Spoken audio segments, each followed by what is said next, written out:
De acá en más, con María O'Donnell. un tutorial para tiempos complejos.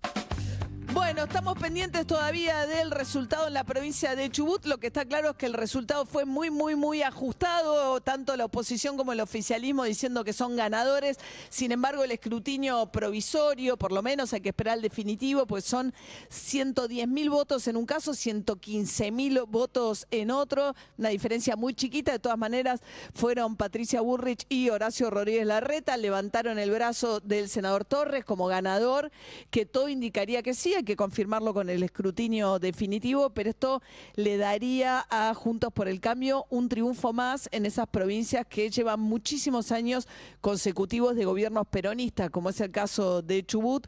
Después del triunfo en San Juan, después del triunfo en San Luis, empieza a mostrarse un mapa. Cuando uno ve y colorea el mapa de las distintas provincias del país según el origen político de sus gobernadores, se empieza a ver un mapa mucho menos homogéneamente peronista, que ha sido históricamente el 83 para acá un poco el color que han tenido mayoritariamente las provincias. Falta incluso Santa Cruz, donde el kirchnerismo tiene un desafío muy particular, porque es la primera vez además que no va en muchísimo tiempo, que no va a estar ningún Kirchner. Alicia Kirchner, pese a que tiene la posibilidad de presentarse porque hay reelección indefinida, va de candidata a senadora. Esa es una elección que se define en paralelo a las elecciones nacionales a partir del 13 de agosto de las PASO. Mientras tanto, hubo una definición el viernes en materia económica a la que le faltan precisiones, que va a dar dentro de una hora a las 9 de la mañana el Ministerio de Economía. Tiene que ver con el acuerdo con el Fondo Monetario Internacional, que la verdad que es con forceps. Estaba leyendo un informe de P4Q, que es una de las consultoras más serias, que es la de Manuel Álvarez Agis, que sacó un informe sobre el contenido de este acuerdo. En realidad es un acuerdo a nivel staff, a nivel técnico, digamos, de los funcionarios del Fondo Monetario Internacional. Ahora el Fondo Monetario Internacional entró en receso, vacaciones de 2 semanas. Tiene que ir al directorio y ser aprobado por el directorio. Da la casualidad, y no tanto, de que esto va a ocurrir después de las PASO. Entonces, un poco la interpretación que hace la consultora de Manuel Álvarez Agis es que no es casual que el Fondo Monetario haya dejado la idea dijo que hay un acuerdo técnico, pero no lo aprobó todavía porque faltan que vuelva, que termine el receso y que lo empiecen a discutir. Da la casualidad que lo harán después del resultado de las PASOs.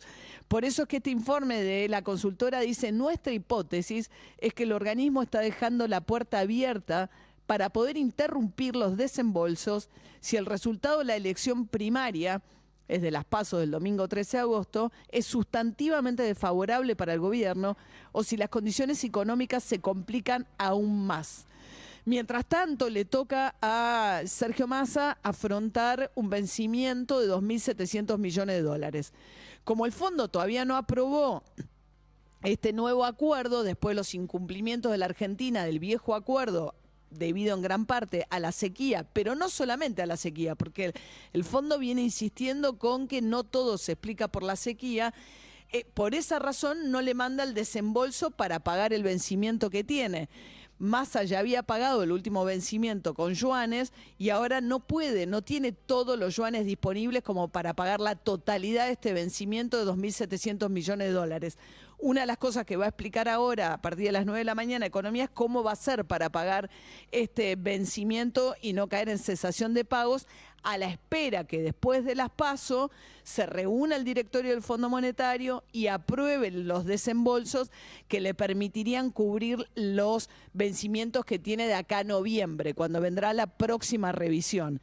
Pero a cambio de de esos próximos desembolsos, ya está pidiendo más ajuste y también un nuevo aumento de tarifas. Y la meta de reserva sigue siendo exigente, dice el informe de la consultora de Manuel Álvarez Agis, lo que confirma la posición del fondo a favor de una devaluación sustantiva del tipo de cambio oficial. Ahí está el núcleo también de la tensión entre el Fondo Monetario y el Gobierno Nacional, Sergio Massa y su equipo, donde Massa encareció las importaciones al ponerle este impuesto del 7,5 a la mayoría de las importaciones, más caro si tiene que ver con servicios, para los bienes 7,5, para tratar de achicar la brecha. Pero así todo el fondo dice, no, sigue siendo enorme la brecha. Está muy atrasado el tipo de cambio oficial. Massa, que es el candidato del oficialismo, lo último que quiere es seguir metiéndole presión a la inflación justamente en el medio de un proceso eleccionario. Arrancamos agosto ya con unos cuantos impactos en inflación. Venimos hablando de las cosas que aumentan automáticamente ya por inflación pasada, como es el caso de lo que es los servicios de transporte del área metropolitana, trenes y subtes a partir de mañana. Hay una suba de prepagas, se sigue aplicando la quita de subsidios y presiona por más subas el Fondo Monetario Internacional. Y todas estas medidas que pide el fondo, ya sea devaluación, tasa de interés positiva, etcétera, son medidas inflacionarias.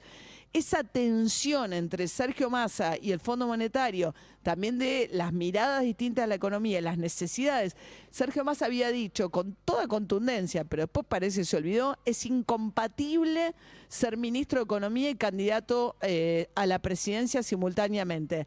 Ahora lo está intentando y es una situación muy compleja la que enfrenta.